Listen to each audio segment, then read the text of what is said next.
The Gospel of John chapter 10 and let us read verse 24. యూదులు ఆయన చుట్టూ పోగై ఎంతకాలము మమ్మును సందేహపెట్టుదువు నీవు క్రీస్తువైతే మాతో స్పష్టముగా చెప్పుమనిరి. ఇక్కడ యూదులు యేసు ప్రభు చుట్టూ పోగై ఓ ప్రశ్న అడుగుతున్నారు. ఏంటో తెలుసా? ఎంతకాలము మమ్మల్ని సందేహపెట్టుదువు, నీవు క్రీస్తువైతే మాతో స్పష్టంగా చెప్పు అన్నారు. ఇప్పుడు ప్రశ్న అడుగుతాను, అందరూ నా వైపు చూడండి. దేవుడు మనల్ని సందేహాల్లో ఉంచేవాడా లేదా పరిష్కారం దిశగా నడిపించేవాడా? దేవుడు మనల్ని ఎప్పుడైనా సందేహాల్లో ఉంచుతాడు? ఆయన డౌట్స్లో మనల్ని ఉంచే దేవుడు ఆయన. అసలు దేవుని వాక్యం మనకి ఎందుకు ఇవ్వబడింది? మనలో ఉన్న సందేహాలకు నివృత్తి చేయడానికే కదా దేవుని వాక్యం మనకిచ్చాడు. అయితే ఇక్కడ యూదులు యేసు ప్రభు చుట్టూ చేరి ఆయన ప్రశ్న అడుగుతారు, హౌ లాంగ్, ఎంతకాలం మమ్మల్ని సందేహాల్లో ఉంచేస్తావు? నువ్వు నిజంగా క్రీస్తు అయితే మాతో చెప్పు. వారి ప్రశ్న అర్ధరహితమైందని చెప్పడానికి మనం పెద్దగా రీసెర్చ్ చేయాల్సిన అవసరం లేదు. ఎందుకోసం అంటే యేసుక్రీస్తు ప్రభు పరిచర్య ప్రారంభించిన దగ్గర నుండి ఆయన ప్రతిరోజు ఆల్మోస్ట్ చెబుతున్న మాట ఏంటంటే, నేనే ఆయన్ను అని యేసు ప్రభు రుజువుపరిచారు. కేవలం స్టేట్మెంట్లు మాత్రమే కాదు, మాటలు మాత్రమే కాదు, ఆయన క్రియల ద్వారా కూడా ఆయన క్రీస్తు అని రుజువుపరిచారు. ఇన్ఫ్యాక్ట్ ఆయన జీవితాన్ని జాగ్రత్తగా పరిశీలన చేస్తే పాత నిబంధన కాలంలో భక్తులు ప్రవక్తులు ఎంతమంది అయితే ప్రవచించారో ఆ ప్రవచనాల నెరవేర్పు ఆయన జీవితంలో జరిగిపోతూ ఉంది.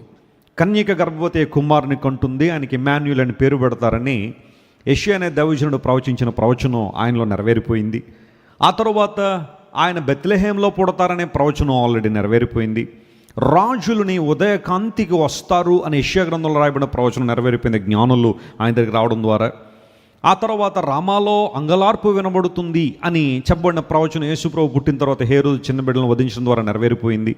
ఆయన ఐగుప్తులో ఉంటారనే ప్రవచనం నెరవేరింది. ఇలా యేసుక్రీస్తు ప్రభు జీవితంలో మెస్సయాన్ని గురించిన ప్రవచనాలు ఎన్నో అప్పటికి నెరవేరిపోయాయి. ఆయన పరిచర్య ప్రారంభించిన తర్వాత ఇంకొన్ని నెరవేరడం ప్రారంభించాయి. ఆయన ఎందుకు ఈ లోకానికి వచ్చారంటే బంధించబడిన వారికి విడుదల ఇవ్వడానికి, చెరలో ఉన్న వారికి విడుదల ఇవ్వడానికి, గుడ్డు వారికి చూపునివ్వడానికి, హితవత్సరాన్ని ప్రకటించడానికి ఆయన ఈ లోకానికి వస్తారని యెషయా గ్రంథంలో రాయబడిన వాగ్దానం. లేదా యెషయా గ్రంథం 42వ అధ్యాయంలో ఇదిగో నా సేవకుడు అని ఆయన సేవ చేయడానికి లోకానికి వస్తారనే విషయం అక్కడ నెరవేరపడడం, ఇవన్నీ స్పష్టంగా కనబడుతున్నప్పటికీ కూడా యూదులు అనగా దేవుని పేరు పెట్టుకున్న వారందరూ ఆయన చుట్టూ చేరి అంటున్నారు, ఇంకెంతకాలం మమ్మల్ని సందేహపడతావు, ఇంకెంతకాలం మమ్మల్ని ఇలా ఉంచేస్తావు, నువ్వు నిజంగా క్రీస్తు అయితే మాతో చెప్పు అని యేసు ప్రభుని డిమాండ్ చేస్తున్నారు. గమనించినట్లుగా అది శీతాకాలం అని బైబిల్లో ఉంది. That was a winter time. ఆ వింటర్ టైంలో యేసు ప్రభు వారు సొలొమోన్ స్పాట్స్ అని ఒకటి ఉంది, అక్కడ సొలొమోన్ మంటపం అంటారు మందిరంలో, దేవాలయంలో ఈస్ట్ సైడ్ ఒక ప్రాంతాన్ని డిజిగ్నేట్ చేశారు. ఆ సొలొమోన్ మంటపం అని దాన్ని పిలుస్తూ ఉంటారు. అక్కడ యేసుప్రభు వారు లోపల నిలబడి ఆయన కొన్ని మాటలు చెబుతున్నప్పుడు వెంటనే ఆయన చుట్టూ చేరి అంటున్నారు, నువ్వు క్రీస్తు అయితే మాతో చెప్పని. నేను ఈ పాయింట్ టచ్ చేయడానికి ముందు మానవుడు అడుగుతున్నాడు, ఎంతకాలం మమ్మల్ని సందేహపెడతావు? చాలాసార్లు మనలో కూడా అదే ప్రశ్న ఉంటుంది, ప్రభువా ఎంతకాలం నన్ను ఈ విధంగా సందిగ్ధంలో ఉంచేస్తావు? ఎంతకాలం నా జీవితంలో మేలు చేయకుండా ఉంటావు? ఎంతకాలం నేను ఇంకా ఈ సంఘటన కోసం నిరీక్షించాలి? ఎంతకాలం ఈ శ్రమ? ఎంతకాలం ఈ భయంకరమైన ప్రతికూల వాతావరణం? ఎంతకాలం ఈ మానసిక క్షోభ? ఎంతకాలం ఈ మానసిక సంఘర్షణ? ఎంతకాలం ఈ అవమానం? ఎంతకాలం ఈ నిందలు అనుభవించాలి అని కొన్నిసార్లు దేవుని దగ్గరికి వచ్చి మనం అడుగుతూ ఉంటాం. దాదాపు యూదులు ఏ ఉద్దేశంతో అయితే అడిగారో అదే ఉద్దేశం మనం వేరే ఉద్దేశాలతో అడుగుతుంటాం. How long will you wait O God? How long will you test my patience? How long will you not do any wonder in my life? How long will you not lift me up? చాలాసార్లు మనం కూడా అదే అడిగే ప్రశ్న అదే, ఎంతకాలం ప్రభువా ఎంతకాలం? చాలామంది విశ్వాసులను వ్యక్తిగతంగా మాట్లాడుతుంటే కొంతమంది పైకి చెప్పకపోయినా ఇదే మాట అడుగుతూ ఉంటారు. కొంతమంది సాక్ష్యాలు చెబుతూ ఉంటారు, ఉద్యోగం వచ్చిందనో, లేదా వ్యాపారంలో మంచి లాభం వచ్చిందనో, చక్కని జీవిత భాగస్వామి దొరికారనో, పిల్లలు కలిగారనో. ఆ సాక్ష్యాలు విన్నప్పుడు కొంతమంది చాలా చక్కగా ప్రభువును స్తుతిస్తారు, దట్స్ ఓకే. బట్ కొంతమందిలో ఉండే ప్రశ్న ఏంటో తెలుసా? ఎంతకాలం మేము ఇంకా వెయిట్ చేయాలి?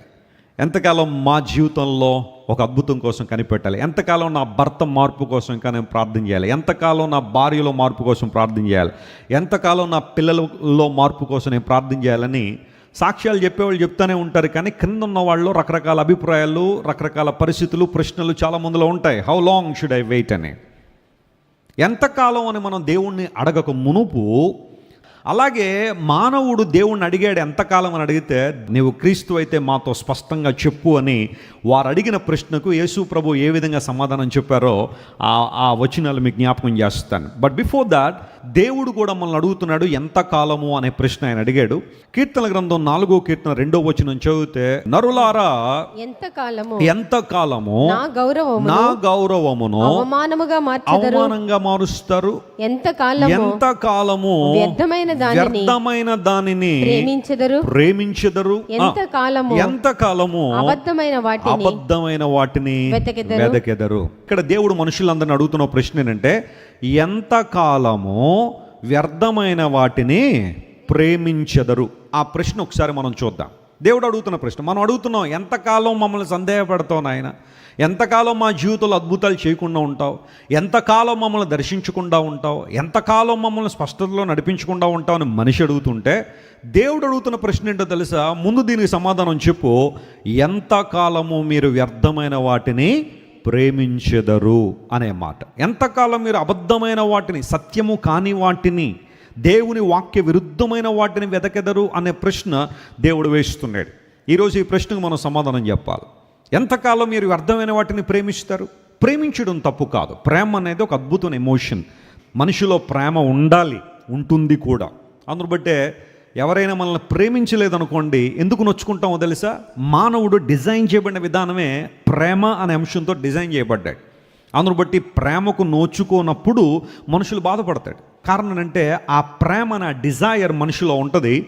మనం ప్రేమించబడాలని కోరుకుంటాం, ప్రేమించాలని కూడా ఆశపడుతుంటాం. ప్రేమించడం తప్పు కాదు, ప్రేమించబడాలని కోరుకోవడం తప్పు కాదు. కానీ మన జీవితాల్లో మనం చేసే పని ఏంటంటే, ప్రేమించకూడని వాటిని మనం ఏం చేస్తున్నాం? ప్రేమిస్తున్నాము. అబద్ధమైన వాటిని వెతుకుతున్నారు, కానీ వాటిని వెతికే పరిస్థితి మనలో ఉంటుంది. ప్రేమించాల్సిన వాటిని ప్రేమించకుండా ప్రేమించకూడని వాటిని ప్రేమించినప్పుడే మనిషి డ్రైన్ అవుట్ అయిపోతాడు, నిరుత్సాహానికి గురవుతాడు, నిరాశకు గురవుతాడు. ప్రేమించవలసిన వాటిని ప్రేమించినప్పుడు ఖచ్చితంగా వారి జీవితాల్లో విజయాన్ని సాధిస్తారు, ఉన్నతమైన స్థితికి వస్తారు. ఈ రోజుల్లో చాలామంది ప్రేమించకూడని వాటిని ప్రేమిస్తారు. నేను కేవలం మనుషుల గురించి మాట్లాడడంలా, చాలాసార్లు మనం టెక్నాలజీని ప్రేమించే వాళ్ళుగా ఉంటాం, లేదా వ్యవస్థలను ప్రేమించే వాళ్ళు కొంతమంది ఉంటారు, లేదా కొన్ని సందర్భాల్లో కొన్ని రాతలను, రచయితలను ప్రేమించే వాళ్ళు చాలామంది ఉంటారు. వారి చేతి నుండి ఏదైనా ఒక రాత వచ్చింది అంటే, లేదంటే ఒక పుస్తకం డెలివరీ అయింది అంటే ఖచ్చితంగా దాన్ని చదివేయాల్సింది అన్న ఆలోచన చాలామందిలో ఉంటుంది. వస్తువులు ప్రేమించే వాళ్ళు చాలామంది ఉంటారు. లోక సంబంధమైన ప్రేమల్లో పడి చాలామంది ఈ రోజుల్లో తమ జీవితాలను పాడు చేసుకునే వాళ్ళు కూడా చాలామంది ఉన్నారు. రాంగ్ పర్సన్ని ప్రేమించడం వలన వారి జీవితాల్లో డ్రైన్ అవుట్ అయిపోయారు చాలామంది.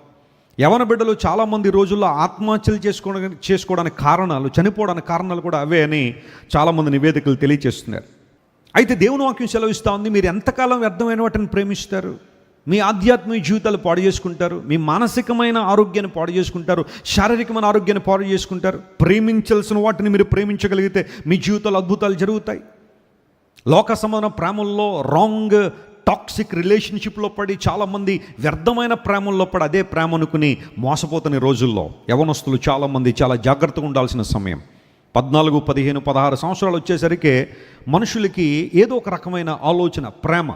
స్కూల్లో కానీ కాలేజీల్లో కానీ, నీకు ఇంకా బాయ్ ఫ్రెండ్ లేడా, నీకు ఇంకా గర్ల్ ఫ్రెండ్ లేదా, అయ్యో నువ్వు చాలా మిస్ అయిపోతున్నావు, నువ్వు చాలా పోగొట్టేసుకున్నావు అని ఆ స్నేహితులు కొంతమందిని బ్రెయిన్ వాష్ చేయడం ద్వారా చిన్నప్పటి నుంచే ఆ ప్రేమ అనే ఆ ముసుగులో పడిపోయి చాలామంది తమ జీవితాలు పాడు చేసుకునేవాళ్ళు. ప్రేమించదని బైబిల్ చెప్పట్లేదు, కానీ దానికి ఒక సమయం ఉంది, ఒక సందర్భం ఉంది. ఒక మెచ్యూరిటీ నీకు వచ్చిన తర్వాత, పరిపక్వత వచ్చిన తర్వాత ప్రేమ అనే ఆ అంశాన్ని నువ్వు అర్థం చేసుకోవాలి. కానీ ప్రేమ అంటే ఏంటో తెలియకుండానే భౌతికమైన శారీరక వ్యామోహాన్ని, ఉద్రేకాలనే ప్రేమ అనుకుని చాలామంది రోజుల్లో తమ జీవితాలు పాడు చేసుకునే వాళ్ళు చాలామంది ఉన్నారు. గమనించండి ప్రియులారా, లేఖనం సెలవిస్తూ ఉంది, వ్యర్థమైన వాటిని ప్రేమించొద్దు. కానీ మనం ఎందుకు పిలువబడ్డాం? ఏం ప్రేమించడానికి పిలువబడ్డాం అంటే, లేఖనాల్లో రాయబడింది, లోకమునైనను లోకములో ఉన్న వాటినైనను మీరు ఏం చేయొద్దు, ప్రేమించొద్దు. అలా ప్రేమిస్తే తండ్రి ప్రేమ మీలో ఉండదు అనే మాట యోహాను భక్తుడు రాశాడు. అంటే there is a contrast between God's love and worldly love. లోక ప్రేమకు దేవుని ప్రేమకు చాలా వ్యత్యాసం ఉంది. దైవికమైన ప్రేమ మనల్ని ఎలా పురుకొల్పుతుంది అంటే, లేఖనాలు సెలవిస్తున్నాయి చూడండి. 26వ కీర్తన 8వ వచనం చదివితే, దేవుని బిడ్డలుగా మనం ప్రేమించాల్సినవి ఏంటో బైబిల్లో రాయబడింది. యెహోవా నీ నివాస మందిరమును నీ తేజో మహిమ నిలుచు స్థలమును నేనేం చేస్తున్నాను? దేవుని బిడ్డలుగా మనం ప్రేమించాల్సినవి ఏంటి అంటే, దేవా నీ నివాస మందిరాన్ని, నీ తేజో మహిమ నిలుచు స్థలమును నేనేం చేస్తున్నాను? ప్రేమిస్తున్నాను. ఈ కీర్తన రాసింది ఎవరు చెప్పండి? కీర్తన ఎవరు రాశారు? దావీదు గారు రాశారు. మరి తీరా చూస్తే దావీదు గారి సమయంలో దేవుని మందిరం అనేది నిర్మాణం అయిందా? చెప్పండి, అయిందా? అవ్వలేదు కదా. సొలొమోను గారు కదా అద్భుతమైన మందిరం కట్టింది.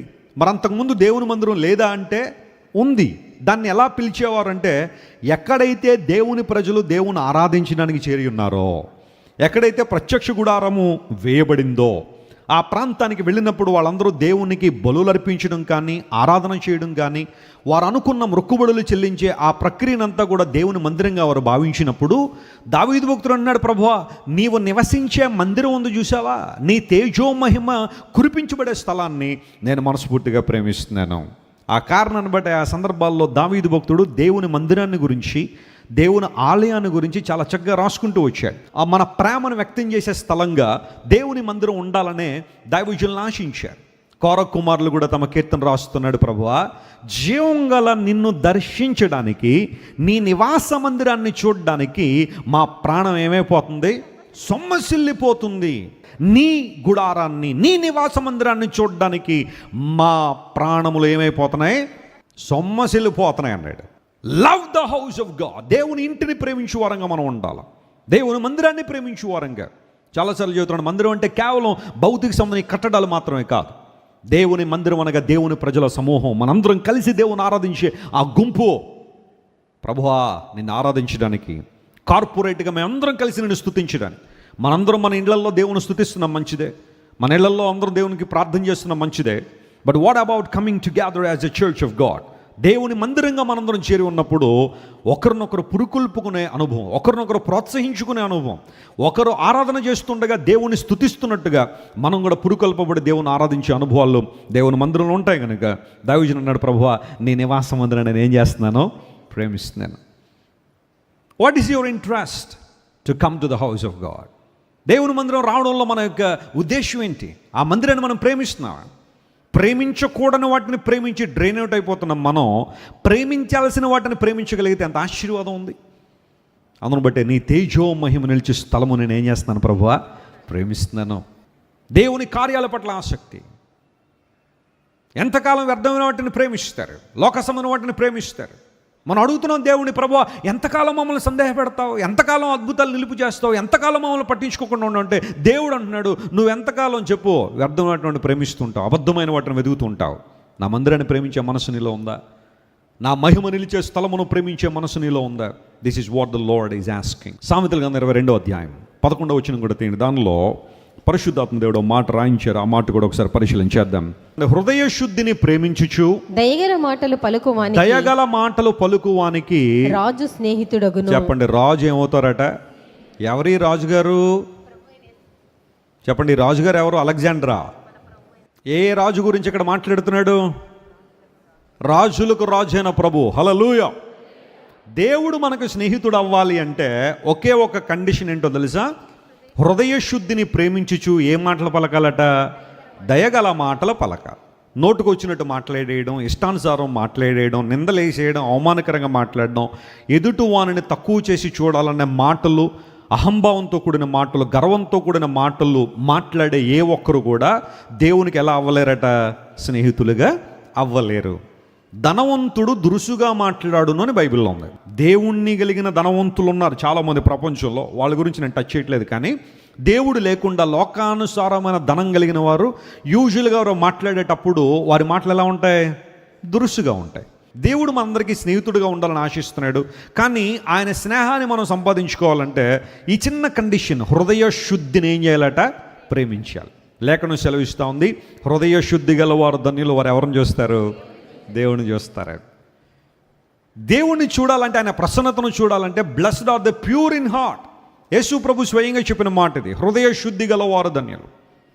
ఏ భేదము లేదు, అందరూ పాపము చేసి దేవుడు అనుగ్రహించి మహిమను పొందలేకపోతున్నారు. దుర్నీతితో మనందరం మురికివారంగా మారిపోయాం. కానీ క్రీస్తు రక్తము ద్వారా కడగబడినప్పుడు, యేసు ప్రభు సిలువలో చేసిన గొప్ప త్యాగాన్ని మనం జ్ఞాపకం చేసుకుని ఆయన రక్తంతో మన జీవితాన్ని కడుక్కున్నప్పుడు దేవుడు మనల్ని శుద్ధీకరించాడు. పవిత్రమైన మనస్సును దేవుడు మనకిచ్చారు. ఇప్పుడు హృదయ శుద్ధి గలవారు ధన్యులు, వారు ఎవరిని చూస్తారు? Blessed are the pure in heart. నీ హృదయం శుద్ధీకరించబడి నీ జీవితం పవిత్రంగా చేయబడినప్పుడు దేవుడు నీకు స్నేహితుడు అవుతాడు. హృదయ శుద్ధిని ప్రేమించడం.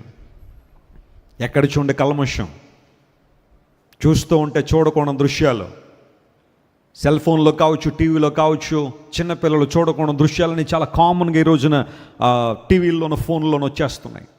చిన్నపిల్లల్ని కాపాడుకోవడం చాలా కష్టం అవుతూ ఉంది. ఎన్ని రకాలైన ఫిల్టర్లు వేసినా, ఎన్ని రకాలైన యాప్స్, రెస్ట్రిక్టెడ్ కంటెంట్ యాప్స్ ఎన్ని డౌన్లోడ్ చేస్తున్నా సరే చిన్నపిల్లలు చూడాల్సిన కంటెంట్ వాళ్ళకి వచ్చేస్తుంది.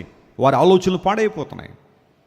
ఫోన్లు కావచ్చు, ల్యాప్టాప్లో కావచ్చు, ఈరోజు చాలామంది చూడకూడదు వాటిని. మన భారతదేశంలో ఒకసారి ఒక ఐఏఎస్ ఆఫీసర్ని అరెస్ట్ చేశారు ఒక కేసు విషయంలో ఇంట్రాగేషన్ కోసం బెంగళూరులో. అతడు ఏదో ఒక చిన్న స్కామ్లో ఇరుక్కున్నాడని చెప్పి ఏసీబీ వాళ్ళు అతని ల్యాప్టాప్ సీజ్ చేశారు.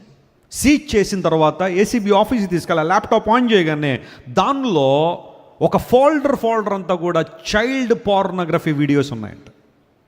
ఆశ్చర్యపోయారు.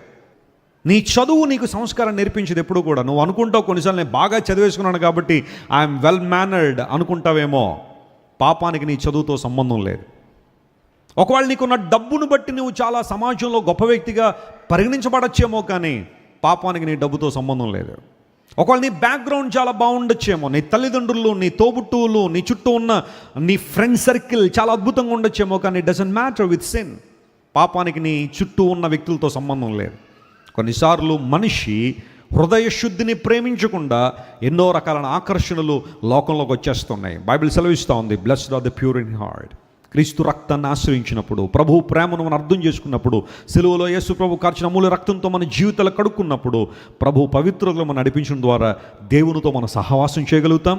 ఆయన ప్రేమించే మనసు మనలో ఉంటుంది. దేవుడు వాక్యం సెలవిస్తూ ఉంది, ఎంత కాలమో మీరు వ్యర్థమైన వాటిని ప్రేమిస్తారు. ఇదే సందర్భంలో ఇదే మాటను ఉద్దేశించి రెండో ప్రశ్న అడిగాడు. ఆ మాట కూడా చూద్దాం. చూడండి, ఈసారి 1 Samuel chapter 16:1 దగ్గరికి రండి. సమూయేలు మొదటి గ్రంథం 16వ అధ్యాయం 1వ వచనం చదివితే దానిలో దేవుడు అడుగుతున్న మరో ప్రశ్న ఇక్కడ మనకు కనబడుతా ఉంది. అంతటి యెహోవా సమూయేలుతో ఇలాగు సెలవిచ్చెను, ఇశ్రాయేలు మీద రాజుగా ఉండకుండా నేను విసర్జించిన సౌలును గురించి నీవెంతకాలము దుఃఖింతువు. ఆ మాట అండర్లైన్ చేసుకుని, నువ్వు ఎంతకాలం ఏడుస్తావు, ఎంతకాలం దుఃఖపడతావు సమయంలో. నేను విసర్జించాను సౌలుని, అతనుకున్న అవిధేయతను బట్టి, పాప జీవితాన్ని బట్టి నేను సౌలును విసర్జించాను. కానీ నువ్వు ఎందుకు ఎంతకాలం దుఃఖిస్తావు సౌలు విషయంలో? మరి దుఃఖించకుండా ఏం చేయమంటావు ప్రభు అంటే, దేవుడు అన్నాడు, నీ కొమ్మును తైలముతో నింపుము. చెప్పండి, దేంతో నింపాలా? తైలంతో నింపుము. బెత్లెహేమీయుడైన యెష్షయి యొద్దకు నిన్ను పంపుచున్నాను. అతని కుమారులలో ఒకనిని నేను రాజుగా ఏం చేశాను? స్తోత్రం చెప్పండి ఒకసారి, హల్లెలూయా. సమూయేలు గ్రంథం మొదటి గ్రంథంలో 15వ అధ్యాయంలో సౌలు యొక్క అవిధేయత మనకు కనబడుతుంది. దేవుడు చంపమన్న వాటిని చంపకుండా, అమాలేకులను హతమార్చకుండా ఏదో గొప్ప పని చేశాను అన్నట్టుగా సౌలు ఫీల్ అవుతున్న ఆ సందర్భంలో సమూయేలు అన్నాడు, సౌలా, గొప్ప గొప్ప బలులు అర్పించడం కన్నా దేవుని మాటకు లోబడడం ముఖ్యం, అది కదా శ్రేష్టం. కానీ నువ్వు దేవుని మాటకు విధేయత చూపించలేదు కనుక దేవుడిని విసర్జించాడు. God has chosen somebody to be the king of Israel. నీ తర్వాత వాస్తవానికి నీ కుమారులలో ఒకడు రాజు అవ్వాలి, రాజరిక ఆచారం ప్రకారం. కానీ God has chosen somebody to be the king of Israel. దేవుడు నిన్ను ప్రక్కన పెట్టేశాడు సౌలా. ఆ మాటలు చెప్పైతే సమూయేలు వచ్చేసాడు, కానీ సమూయేల్లో గొప్ప దుఃఖం ఉందట, ఏడుస్తున్నాడట సౌలు గురించి. అయ్యో సౌలు ఎందుకు ఇలా అయ్యాడని ఏడుస్తూ ఉంటే దేవుడు అన్నాడు, Samuel forget about Saul, focus on David. Hallelujah. ఇక్కడ మనం నేర్చుకోవాల్సిన ఆధ్యాత్మిక పాఠం ఏంటో తెలుసా? జాగ్రత్త వినండి. నీ గతాన్ని గురించి నువ్వు ఎంతకాలం దుఃఖిస్తావు? నీ గత జీవితం గురించి నువ్వు ఎంతకాలం ఏడుస్తావు? Can you look into your future which is so bright with the help of God? దేవుని సహాయంతో నీ భవిష్యత్తు అందంగా తీర్చిదిద్దుతున్న దేవుని వైపు నువ్వు చూడగలవా? నీ ముందున్న దావీదును నువ్వు చూడగలవా? లేదా నీ వెనకనున్న సౌలును చూసి ఎల్లప్పుడూ దుఃఖపడతావా? ఇది దేవుడు మాట్లాడుతున్న మాట. ఈ రోజుల్లో బహుశా చాలామంది తమ భవిష్యత్తును తలంచుకుని ప్రతిరోజు ఏడ్చేవాళ్ళు, దుఃఖపడేవాళ్ళు. అఫ్కోర్స్ మన గత జీవితాలు కొంచెం బాగాలేవేమో, మన గత జీవితాలు చీకటిమయమేమో, మన గత జీవితాలు మనం తీసుకున్న వ్యర్థమైన నిర్ణయాల ద్వారా నాశనం చేయబడ్డాయేమో, మన గత జీవితాల్లో దుఃఖం ఉందేమో, వేదన ఉందేమో, భారం ఉందేమో, నలుగుడు ఉందేమో, నిరాశ ఉందేమో, నిస్పృహ ఉందేమో. కానీ ఎంతకాలం నీ గత జీవితాన్ని చూసి బాధపడతావు? ఎంతకాలం నీ గతాన్ని చూసి ఏడుస్తావు? Samuel, stop weeping about Saul, stop crying about Saul. నీ గతాన్ని గురించి నువ్వు ఏడవడం మానేసాయి. అందువల్ల భవిష్యత్తు నీకు కావాలని ఆశపడితే look into future which is very safe in the hands of God. దేవుని చేతిలో నీ భవిష్యత్తు ఎప్పుడు కూడా సురక్షితంగానే ఉంది. దేవుని నమ్మిన వారు గట్టిగా చప్పట్లు కొట్టి ప్రభువును అనుమయపరచండి. Don't worry about Saul. సౌలు గురించి నువ్వు దుఃఖపడద్దు. మానవుని జీవితంలో దుఃఖం సహజమే. ఏమన్నా దుఃఖపడని వాళ్ళు ఎవరైనా ఉన్నారా? నేను లైఫ్లో ఒక్కసారి కూడా దుఃఖపడలేదన్న వాళ్ళు ఎవరైనా ఉన్నారా? ఎవరు లేరు. ఏడుపు వేరు, దుఃఖం వేరు. ఏడుపు యూజువల్గా తల్లి గర్భంలోంచి బయట రాగానే చెప్పండి దేనితో వస్తాం మనం? ఏడుపుతోనే. ఏడుపు సహజమే. చాలా విషయాలకి చిన్నపిల్లలు ఏడుస్తూ ఉంటారు. కానీ దుఃఖం, అది దుఃఖం వేరు. Sorrow, grief is different from crying. ఏడవడం వేరు, దుఃఖపడడం వేరు. దుఃఖానికి ఒక కారణం ఉంటుంది వెనకాల. కానీ దేవుని దగ్గరికి వచ్చినప్పుడు దేవుడు వాగ్దానం చేశాడు, నీ దుఃఖ దినములు ఏమవుతాయి అన్నాడు ఆయన? సమాప్తంలో అవుతాయి. The days of sorrow will end. ఎప్పుడు అంటే దేవునికి నువ్వు చోటు ఇచ్చినప్పుడు. లెమ్మో తేజరిల్లో నీ మీద వెలుగు వచ్చింది. Rise and shine that the light of God has come to you. ఇంకెంతకాలం డార్క్నెస్లో ఉంటావు? ఇంకెంతకాలం చీకటిలో ఉంటావు? Can you come into the light of God? నీ దుఃఖాన్ని సమాప్తి చేసే దేవుడు ఆయన. బైబిల్లో ఇస్సాకుకి ఒక విషయంలో దుఃఖం ఉందట. ఏంటో తెలుసా? తన తల్లిని పోగొట్టుకున్న తర్వాత ఇస్సాకు ఏం పడ్డాడట? దుఃఖపడ్డాడని బైబిల్లో ఉంది. ఎప్పుడైతే ఇస్సాకుకు రెబెకా భార్యగా తీసుకురాబడిందో, ఆ భార్యగా రెబెకాను అంగీకరించిన తర్వాత ఇస్సాకు తన తల్లి విషయమై ఏం పొందాడట? దుఃఖ నివారణ పొందాడు అనే మాట రాయబడింది. అంటే భార్య రెబెకా ఇంటికి వచ్చిన తర్వాత ఆమె ప్రేమ ఇస్సాకుకి ఎంత ధైర్యాన్ని ఇచ్చిందంటే, ఆ తల్లిని మర్చిపోయాడు నేనైతే చెప్పట్లేదు, కానీ ఆ తల్లి విషయంలో ఉన్న దుఃఖాన్ని మైమేరపం చేసింది రెబెకా. అంత ఉన్నతమైన ఆ భార్యగా రెబెకా ఇస్సాకుకు ఉంది. తల్లి విషయం ఏడ్చాడట. అఫ్కోర్స్ బహుశా ఇక్కడ ఉన్న కొంతమంది మీ తల్లిదండ్రులు పోగొట్టుకోవడం ద్వారా మీలో దుఃఖం ఉంది, నేను కాదంటలేదు. అంతవరకు మీకు ఆసరాగా ఉన్న తండ్రి అకస్మాత్తుగా మిమ్మల్ని విడిచి వెళ్ళిపోవచ్చు, లేదా వెళ్ళిపోయి ఉండొచ్చు ఆల్రెడీ. కొంతమంది తల్లిదండ్రులు యాక్సిడెంట్లో చనిపోతుంటారు. ఒకేసారి ఇద్దరు చనిపోతే ఆ పిల్లలు అనాథలైపోయి రోడ్ల మీదకి వచ్చేసిన వాళ్ళు. కొంతమంది జీవితాలు ఎలా ఉంటాయంటే తండ్రి పేరుకు మాత్రం ఉంటాడు అంతే. అతని యొక్క కేర్ కానీ కన్సర్న్ కానీ పిల్లలకు ఉండదు. రోజు త్రాగేసామా, పడిపోయామా రోడ్ల మీద, మన ఇష్టానుసారం సుఖపడ్డామా అనేదే చూసుకునే తండ్రులు ఉంటారు చూసారా, వారు బ్రతికి ఉండి కూడా చనిపోయినట్టే ఉంటారు. వాళ్ళు పిల్లల్ని పట్టించుకోరు. అమ్మ నువ్వు చదువుతున్నావా, ఎలా ఉన్నావు, ఉద్యోగం ఏమన్నా వచ్చిందా, ఏంటమ్మా యవన కాలంలో ఉన్నావు, ఏంటి పరిస్థితులు, ఏమైనా సవాళ్ళు ఉన్నాయి నీ జీవితంలో, తండ్రిగా నేను ఏమన్నా నీకు సహాయం చేయగలనా అనే ప్రశ్నలు తండ్రులు చాలామంది అడగడం మానేశారు పిల్లల్ని. They don't have concern on their children. భయంకరమైన జీవితాలు జీవించే వాళ్ళు కొంతమంది ఉండొచ్చేమో. అందుబట్టి ఆ పిల్లల్లో తండ్రి బ్రతుకున్నా లేనట్టుగానే వారి జీవితాల్లో ఏదో పేరుకు మాత్రమే తండ్రి ఉన్నట్టుగా ఉంటాడు, పేరుకు మాత్రమే తల్లి ఉన్నట్టుగా ఉండేవాళ్ళు కొంతమంది. ఇస్సాకు తన తల్లి విషయంలో దుఃఖపడ్డాడు. తల్లిదండ్రులు పోగొట్టుకున్నప్పుడు దుఃఖం ఉంటుంది కొంతమందిలో. ఆ తల్లిదండ్రుల బంధం చాలా గొప్పది. ఇస్సాకు ఏడ్చాడు. శారమ్మ గారు చనిపోయిన తర్వాత బహుశా నేను అనుకుంటాను శారమ్మ ఇస్సాకు మీద చూపించిన ప్రేమ లాంటిది. హల్లెలూయా. ఎందుకంటే శారమ్మకు ఏ వయసులో పుట్టాడు ఇస్సాకు? 90 సంవత్సరాల ప్రాయంలో బిడ్డను పుట్టగానే రోడ్డు మీదకి అలా వెళ్ళగానే అందరూ అడుగుంటారు, ఏమంటే మీ ముని మనవడా అని. ముని మనవడు కాదు బాబు, నా కొడుకే. 90 సంవత్సరాల తర్వాత పుట్టిన కొడుకుని అల్లారుముద్దుగా పెంచేసింది. ఒక మాటలో చెప్పాలంటే Isaac was a well pampered boy in that family. చాలా చక్కగా పెరిగాడు. కానీ శారమ్మలో ఉన్న మంచి లక్షణం ఏంటి అంటే, when it comes to the matter with God, దేవునితో గనక ఒక మాట వచ్చినప్పుడు ఇస్సాకు కన్నా శారమ్మ ఎవరిని ఎక్కువ ప్రేమించింది? దేవుని ప్రేమించింది. నేను అనుకుంటాను, ఒక రోజున దేవుడు అబ్రహాము కనబడి, అబ్రహమా, నీకొక్కగానొక్క కుమారుని తీసుకొచ్చి మోరియా పర్వతం మీద నాకు ఎలా ఇవ్వాలి? దహన బలి ఇవ్వాలి అన్నప్పుడు శారమ్మ గారి కోఆపరేషన్ లేకపోతే అబ్రహాము ఇల్లు దాటేవాడా? ఖచ్చితంగా దాటేవాడు కాదు.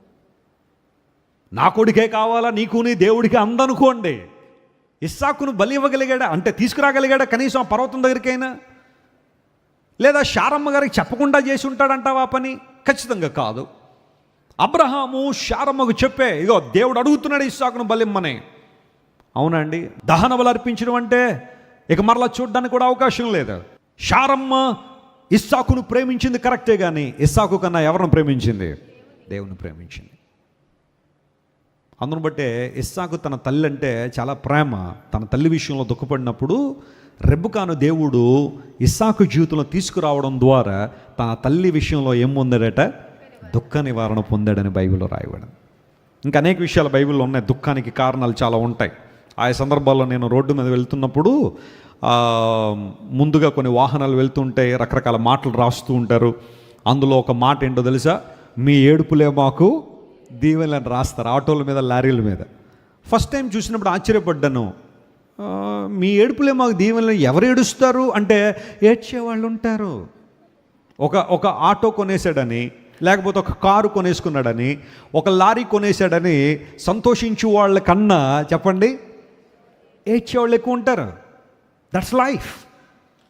నువ్వు అభివృద్ధి పొందితే చూడలేని వాళ్ళు చాలామంది ఉంటారు. పైకి బ్రదర్ మీరు డెవలప్ అవ్వడం మాకు చాలా ఇష్టం అండి, మీరు అభివృద్ధి పొంది ఎంత ఆనందం అండి అంటారే కానీ లోపల ఒక ఆలోచన ఏంటో తెలుసా? వీడెప్పుడైనా పడిపోతే చూడాలనుకుంటారు, వీడెప్పుడైనా దిగజారిపోతే ఎంత ఆనందపడతారో లోపల. ఇది సహజ సిద్ధంగా మనుషులు ఉండే నైజం ఇది. ఎవరైనా పడిపోతే చూడాలనుకుంటారు, బాగుపడితే చూడలేరు, అంత ఈజీ కాదు. ఎవరైనా అభివృద్ధి చెందితే మనస్ఫూర్తిగా వచ్చి అభినందించడం చాలామందికి చేత కాదు. ఎలాగొకలా కిందకి లాగేయాలి. సమాజంలో చెడ్డ వ్యక్తులుగా రుజువుపరచాలనే ప్రయత్నాలు చాలా చేసేవాళ్ళు చాలామంది ఉంటారు. ఇది తర్వాత సంగతి అనుకోండి. కానీ కొన్ని ఏడుపులకి అర్థం ఉండదు, అర్థం లేని ఏడుపులు ఉంటాయి. వాటి గురించి నేను మాట్లాడడంలా. బైబిల్ సెలవిస్తూ ఉంది, నీ దుఃఖమును దేవుడు ఎలా మార్చగలడట? ఆయన నాట్యంగా మార్చగలడు. ఈరోజు నీ దుఃఖానికి కారణం ఏంటి? నీ ఏడుపు కారణం ఏంటి? ఒక ఒంటరితనమా? ఎవరైనా నీకు బాగా కావాల్సిన వాళ్ళు దూరం అయిపోయారా? నీకు బాగా కావాల్సిన వాళ్ళు కుటుంబ సభ్యులే కావచ్చు, స్నేహితులే కావచ్చు, బంధువులే కావచ్చు. వీళ్ళు లేకపోతే నేను ఉండలేను అనుకున్న వాళ్ళు కూడా బహుశా నీ గుడ్ బై చెప్పేసి వెళ్ళిపోయారా? ఆ సందర్భంలో బహుశా నీ జీవితంలో దుఃఖం, వేదన ఉండొచ్చేమో. మార్క్ క్యాహిల్ అనే దేవుని సేవకుడు కాలిఫోర్నియాలో ఒకసారి ఒక హోటల్కి వెళ్తున్నాడు వాకింగ్ చెప్పడానికి. ఒక క్రూసైడ్లో వాకింగ్ చెప్పడానికి వెళ్తున్నప్పుడు అతనికి అకామిడేషన్ ఇచ్చారు ఒక హోటల్లో. లోపలికి వెళ్తుంటే ఆ గేట్ దగ్గర ఉండే ఆ గేట్ కీపర్ ఒక యంగ్స్టర్ చాలా విచారంతో ఉన్నట్టు కనబడ్డాడు. సేవకుడు లోపలికి వెళ్ళి ఆయన ఫ్రెష్ అయ్యి బయటకు వచ్చి ఆ యంగ్స్టర్ని అడిగాడు, ఒక 2 నిమిషాలు అయితే మాట్లాడచ్చా అని. ఆ యంగ్స్టర్ ఓకే అని చెప్పి తన డ్యూటీ అయిపోయిన తర్వాత సేవకునితో కలిసి మాట్లాడుతుంటే సేవకుడు అడిగాడు, నీవు చాలా విచారంలో ఉన్న కారణం ఏంటో తెలుసుకోవచ్చు అంటే ఆ యవనస్తుడు చెప్పాడు, నేను ఒక అమ్మాయిని ప్రేమించాను, కొంతకాలం ఇద్దరం కలిసి తిరిగాం, చాలా చక్కగా ఒకరినొకరు ప్రేమించుకున్నాం లేదా స్నేహం చేసుకున్నాం. ఆల్ ఆఫ్ ఏ సడన్గా అమ్మాయి నన్ను వదిలిపెట్టి వెళ్ళిపోయింది. నేను తట్టుకోలేకపోతున్నాను, సహించలేకపోతున్నాను, రాత్రులు నిద్ర పట్టట్లేదు, నాకు ఏం చేయాలో అర్థం కాని పరిస్థితి, చనిపోవాలనే ప్లాన్ ఉంది, ఈరోజు రేపు అని వాయిదాలు వేస్తున్నాను మరణించడానికని తనకున్న సమస్యను దేవుని సేవకునికి చెప్పాడు. వెంటనే సేవకుడు తన చేతిని అతని చేతిలో వేసి, I total understand your situation, నీ పరిస్థితిని నేను అర్థం చేసుకోగలను, అయితే నీకు ఒక మార్గాన్ని ఉపదేశిస్తాను అన్నాడు. ఏంటదంటే దేవుని వాక్యాన్ని చదువు అని చెప్పి అతని దగ్గర ఉన్న బైబిల్ అతని చేతిలో పెట్టి, read the scripture every day, it gives you strength to move on, నువ్వు ముందుకు సాగిపోవడానికి కావాల్సిన బలం దేవుని వాక్యం ద్వారా నీకు వస్తుందని చెప్పగానే ఆ యవనస్తుడు బైబిల్ తీసుకున్నాడు, బైబిల్ చదవడం ప్రారంభించాడు. He fell in love with God's word, దేవుని వాక్యంతో ప్రేమలో పడ్డాడు. ప్రతిరోజు వాక్యం చదవడం ప్రారంభించాడు. మార్క్ క్యాహిల్ గారు ఆయన ఆ ప్రాంతం నుండి వెళ్ళిపోయిన తర్వాత మరి కొన్ని నెలలకు ఆ ప్రాంతానికి వచ్చిన తర్వాత ఈ యవనస్తునిలో చాలా గొప్ప ఆనందం కనబడింది, ముఖంలో సంతోషం కనబడింది. దగ్గరికి వచ్చి అడిగాడు, I think it works well. దేవుని వాక్యం చదవడం ద్వారా నీ జీవితంలో మరిచిపోవలసిన వాటిని నువ్వేం చేసావు? మర్చిపోయావు. కొన్నిసార్లు నీ జీవితం కూడా అలాగే గాయపడి ఉండొచ్చు. యవన కాలంలోకి వచ్చిన తర్వాత ఏదో రకమైన పరిస్థితుల్లో ఎవరినో ప్రేమించో లేకపోతే ఎవరితోనో స్నేహం చేసి అబ్రప్ట్గా ఆ స్నేహం లేదా ఆ ప్రేమ ముగించబడినప్పుడు నిద్ర పట్టలేని పరిస్థితుల్లో బహుశా నీ జీవితంలో ఉండొచ్చేమో. ఆ సిచ్యువేషన్లో నీ శరీరాన్ని గాయపరుచుకునే విధానంలో కూడా నువ్వు ముందుకు వెళ్తున్నావేమో. అయితే దేవునికి నీ జీవితాన్ని అప్పగించినప్పుడు నీ గతాన్ని మర్చిపోయే కృపను దేవునికి ఇచ్చి నీ భవిష్యత్తును దేవుడు ఏం చేస్తారు చెప్పండి? అందంగా మార్చగలడు ఆయన. డోంట్ వరీ అబౌట్ సౌలు గురించి దుఃఖపడద్దు. సౌలు గురించి నువ్వు ఆడవలసిన అవసరం లేదు. సమయంలో యెష్షయి కుమారులో ఒకని రాజుగా నేను ఎన్నుకున్నాను. Go fill your horn with oil. నీ కొమ్మును దేంతో నింపో? తైలంతో నింపేసేయి. తైలము పరిశుద్ధాత్మకు సాదృశ్యం ఆయా సందర్భాల్లో మనం వింటున్నాం. తైలము ఆనందానికి సాదృశ్యం మనం విన్నాం. Fill your horn with the oil. ఆ పని చేసి సమూయేలు యెష్షయి కుమారులో దావీదును అభిషేకించి వచ్చాడు. ఆ చాప్టర్ 16 ఎంత బాగుంటుంది అంటే, ప్రభువా మరి ఇప్పుడు నేను బెత్లెహేం వెళ్ళానంటే సౌలు గారికి ఆ విషయం తెలిసిందంటే అది మరలా నాకు ఇబ్బంది అయిపోద్దంటే దేవుడు ఒక ఆలోచన ఇచ్చాడు. ఆలోచన ప్రకారం సమూయేలు వెళ్ళాడు, ఒక బలర్పించడానికి అన్నట్టుగా వెళ్ళాడు. వెళ్ళి యెష్షయి కబురు పెట్టాడు, నేను బలర్పించే కార్యక్రమంలో ఉన్నాను, నువ్వు నీ కుటుంబం రావాలి అన్నప్పుడు యెష్షయి గారు చూడండి అందరినీ తీసుకెళ్ళాడు కానీ ఎవరిని తీసుకెళ్ళలేదు? దావీదు గారిని తీసుకెళ్ళలేదు. మనం కొన్నిసార్లు ఏది మర్చిపోకూడదో అదే మర్చిపోతూ ఉంటాం మనం కదా. ఏమి మర్చిపోకూడదో వాటినే మర్చిపోతుంటాం, ఏం విడిచిపెట్టకూడదో వాటినే విడిచిపెట్టేస్తుంటాం. అందరినీ తీసుకెళ్ళాడు. కొన్ని రెఫరెన్సుల్లో యెష్షయి గారికి 8 మంది కొడుకులను ఉంది, ఒక చోట యెష్షయి గారికి 7 కొడుకులను ఉంది. అందులో పెద్దగా మనం కంగారు పడిపోవాల్సిన అవసరం ఏం లేదు. బైబిల్ తప్పులు రాసేసారని అనడానికి ఏమీ లేదు. 8 ఉండుండొచ్చు, అందులో ఒక ఆయన ఏమై ఉండొచ్చు? చనిపోయి ఉండొచ్చు. అప్పుడు 8 ఎంతమంది అయ్యారు? 7. But still David remain the least one. అందరికన్నా చిన్నవాడు దావీదు, 8వ వాడు 7వ వాడు అయ్యాడు. ఆ సందర్భంలో యెష్షయి తన కుమారులందరినీ తీసుకెళ్ళాడు. సమూయేలు అడుగుతున్నాడు, బాబు నీ కొడుకులను ఒక్కొక్కడిని ప్రవేశపెట్టాను. కానీ ఏలియాబు వచ్చాడు, ఫస్ట్ సన్, జ్యేష్ఠ కుమారుడు అనుకోండి, వచ్చాడు. చూడగానే అతని రూపం, అతని యొక్క బాడీ స్ట్రక్చర్ అంతా చాలా అద్భుతంగా ఉండగానే సమూయేలు అన్నాడు, wow what an amazing man, he should be the king of Israel, come on man అనగానే దేవుడు అన్నాడు, స్టాప్ శామ్యూయల్, ఆగు నువ్వు. సమూయేలు గొప్ప ప్రవక్తే, గొప్ప దైవజనుడే, but still he made some mistakes in his life by looking at outward appearance. సమూయేలు నేను ఇక్కడ తక్కువ చేసి మాట్లాడడం లేదు, కానీ అంత గొప్ప సమూయేలు కూడా వావ్ బాహ్య రూపాన్ని చూసి చెప్పండి ఏం చేశాడు? ఇంప్రెస్ అయిపోయాడు. కానీ దేవుడు అన్నాడు, no Samuel, I don't look outward appearance but I look inward appearance of a person. ఒక మనిషి యొక్క అంతరంగాన్ని నేను చూస్తాను, బాహ్య రూపాన్ని కాదు. అలా అని చెప్పి దేవుడు బాహ్య రూపాన్ని చూడడని కాదు, అంతరంగాన్ని చూసినోడు బాహ్యాన్ని కూడా చూడగలడు. కానీ కొన్నిసార్లు మనం మన యొక్క ఆలోచన విధానం అంతా కూడా ఆకర్షణీయమైన వాటి మీద మన దృష్టి వెళ్ళిపోతూ ఉంటాం. చాలాసార్లు మనం బాహ్య రూపాన్ని చూసి అట్రాక్ట్ అయిపోతూ ఉంటాం. పైకి చూడడానికి అందంగా ఉన్న వాళ్ళని చూసి అట్రాక్ట్ అయిపోతుంటారు చాలామంది. మొన్న ఎక్కడో, నేను చెప్తుంది కాదు, నన్ను ఎవరో కంగారు పడకండి, ఎక్కడో ఎవరో అన్నారు, అరే బాబు నల్ల చీమల కన్నా ఎర్ర చీమలు చాలా డేంజర్ అన్నాడు ఆయన. ఎందుకంటే నల్ల చీమలు కొట్టబట్ట కానీ ఎర్ర చీమలు ఏం చేస్తాయి? కొడతాయి అన్నాడు. అది ఏ ఉద్దేశంలో అన్నాడనే తర్వాత తెలిసింది నాకు. అదేంటంటే కొంతమంది ఎర్రగా ఉన్నారని చూసి ఇంకా వీళ్ళ దేవుడు చూపించేసాడు రాత్రే నాకు. ఎందుకు చూపించేసాడు ఆయన నీకు? చూడ్డానికి చాలా బాగున్నాడు, చూడ్డానికి అమ్మాయి చాలా ఎర్రగా బుర్రగా ఉంది, జాగ్రత్త కుట్టారంటే ఏడిపోతుంది నీకు. రంగును చూసి చాలామంది, ఆ కలర్ను చూసి చాలామంది అట్రాక్ట్ అయిపోతుంటారు. వావ్ అంటే నేను భౌతిక సంబంధమైన రంగుల గురించి నేను మాట్లాడడంలా, నా ఉద్దేశం అది కాదు. కానీ దేవుడట ఒక మనిషిని చూసేటప్పుడు ఏం చేస్తాడు? ఇన్వర్డ్ అపియరెన్స్ అని చేస్తాడు. ఏలియాబు చూడ్డానికి చాలా బాగున్నాడు, అబీనాదాబు చూడ్డానికి చాలా బాగున్నాడు, షమ్మా చూడ్డానికి చాలా బాగున్నాడు, నెతనేలు చూడ్డానికి చాలా బాగున్నాడు, రద్దయి చూడ్డానికి చాలా బాగున్నాడు, ఓజేము చూడ్డానికి చాలా బాగున్నాడు. 6 వరుసగా నిలబడిన దేవుడు అన్నాడు, no, these are not my chosen people. I have somebody, just bring him. వీళ్ళు 6 కాదనగానే అప్పుడు సమూయేలు అడిగారు, ఏమండి యెషయా గారు ఇంకోళ్ళు ఎవరైనా ఉన్నారండి వీళ్ళనా అంటే, అప్పుడు యెషయా గుర్తొచ్చింది, ఇంకోడు ఉన్నాడండి. ఒకడు ఎక్కడున్నాడు? గొర్రెల దగ్గర ఉన్నాడండి. గొర్రెలు కాసుకునేవాడండి. నాకు తెలిసి అయితే వీళ్ళ 6 కాదన్నాడంటే వాడినైతే అసలు దేవుడు పట్టించుకోడండి. వాడు అక్కర్లేదండి దేవుడికి అన్నట్టుగా యెషయా అంటే. సమూయేలు అన్నాడు, I will wait for him to come here. అతని కొరకు నేను వెయిట్ చేస్తాను, ప్లీజ్ బ్రింగ్ హిమ్. దావీదు లోపలికి రాగానే దేవుడు ఏమన్నాడు తెలుసా? నేను కోరుకున్నవాడు ఇతడే. సమూయేలు కన్నీళ్లు గార్చుంటాడేమన్నా తెలుసా? ప్రభువా, నా అంచనాల ప్రకారం, నా జ్ఞానం ప్రకారం, నా ఉద్దేశాల ప్రకారం ఏలియాబు, అభినాదాబు, షమ్మ, రోజము, రద్దయి, నెతనేలు ఇంతమందిని కాదని ఆ చిన్నోణ్ణి దావీదును కోరుకున్నావా? Yes. You know why Samuel? David is a man after my own heart. నా హృదయంలో ఉన్నది ఏంటో ఎవరికి తెలుసు? దావీదుకి తెలుసు. ఏలియాబుకి తెలియదు, అభినాదాబుకి తెలియదు, వీళ్ళెవరికి తెలియదు. నా హృదయంలో ఏముందో, నా మనసులో ఏముంటుందో తెలుసుకోవడానికి ఆతృత కలిగిన వాడు దావీదు. కాబట్టి he should be the king.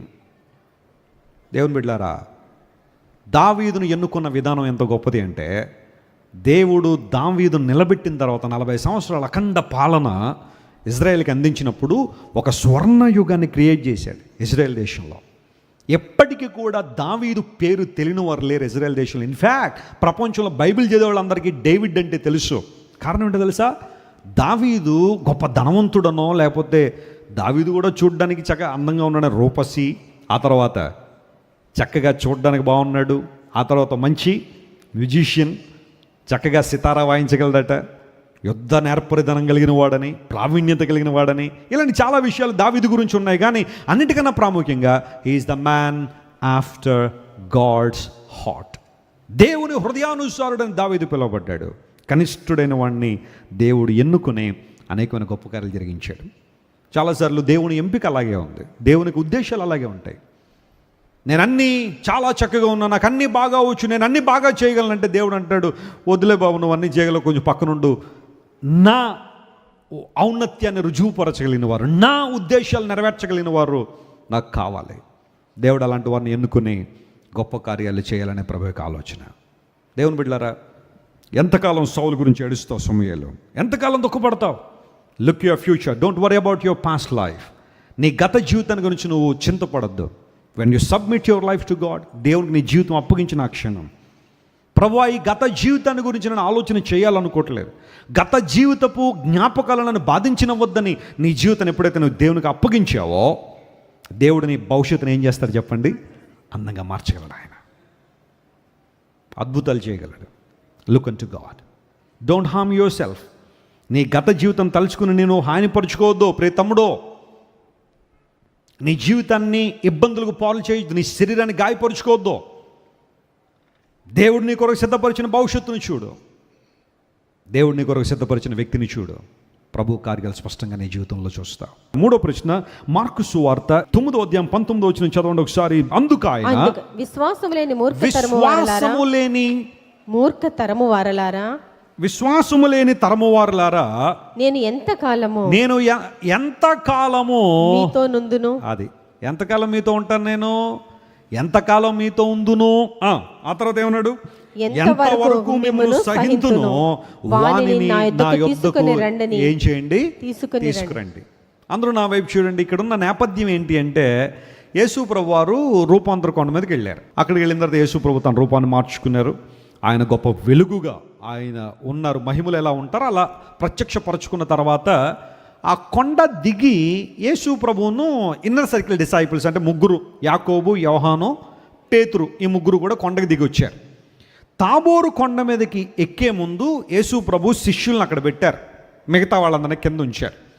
వీరు కొండ దిగి వచ్చేసరికి క్రింద ఒక ఆర్గ్యుమెంట్ ఏంటో తెలుసా?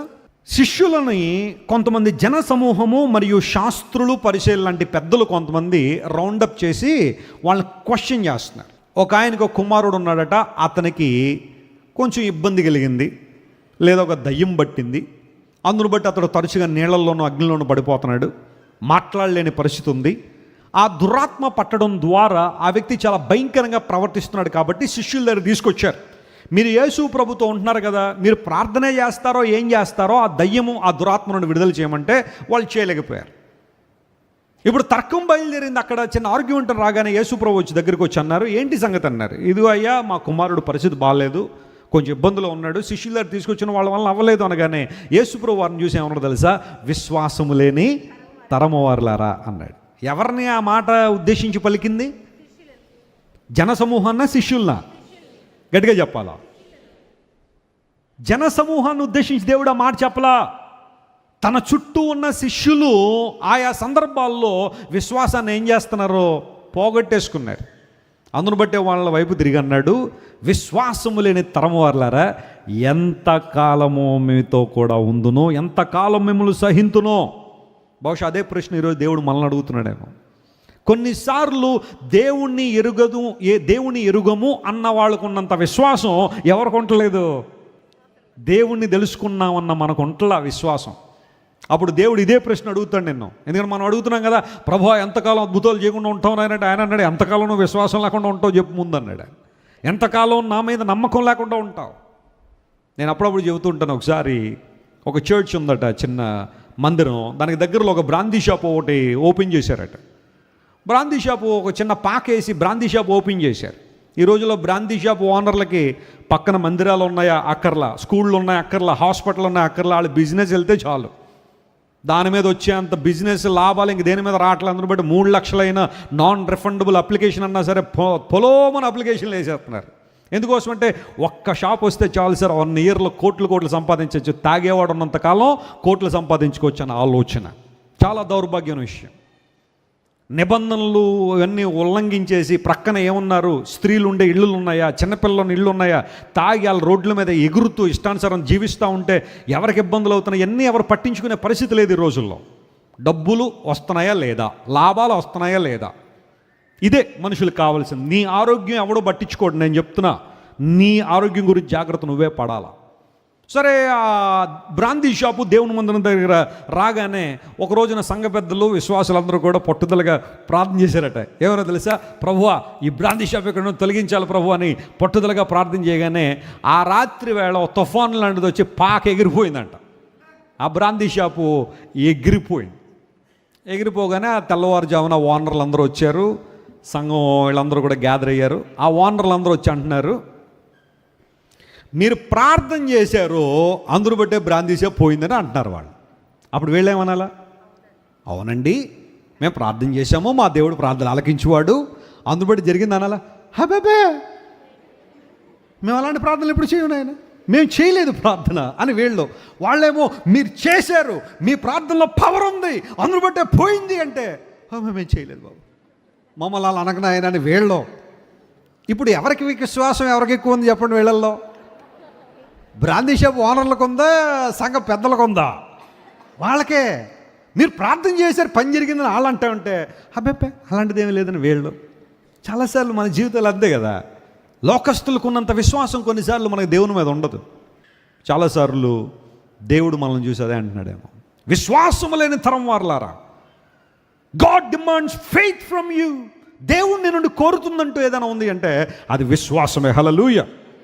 విశ్వాసం ఉన్న చోట అద్భుతాలు జరుగుతాయి. నమ్మిన వారు స్తోత్రం చెప్పండి. హల్లెలూయా. It's not your money, it's not your education, it's not your possessions that create wonders and miracles in your life. It is the presence of faith that can create wonders. విశ్వాసం ద్వారా మాత్రమే నీ జీవితాల్లో ఏం జరుగుతాయి? అద్భుతాలు. ప్రభు వాళ్ళని చూసినాడు, విశ్వాసం లేని తరం వారలారా. నువ్వు ప్రార్థన చేస్తే విశ్వాసంతో ప్రార్థన చేయాలా. నువ్వు వాక్యం చదివితే విశ్వాసంతో దేవుని వాక్యం చదవాలి. When you speak with somebody, fill their minds and hearts with God's faith. నువ్వు మాట్లాడితే అనేక మందిలో ఏం రావాలా?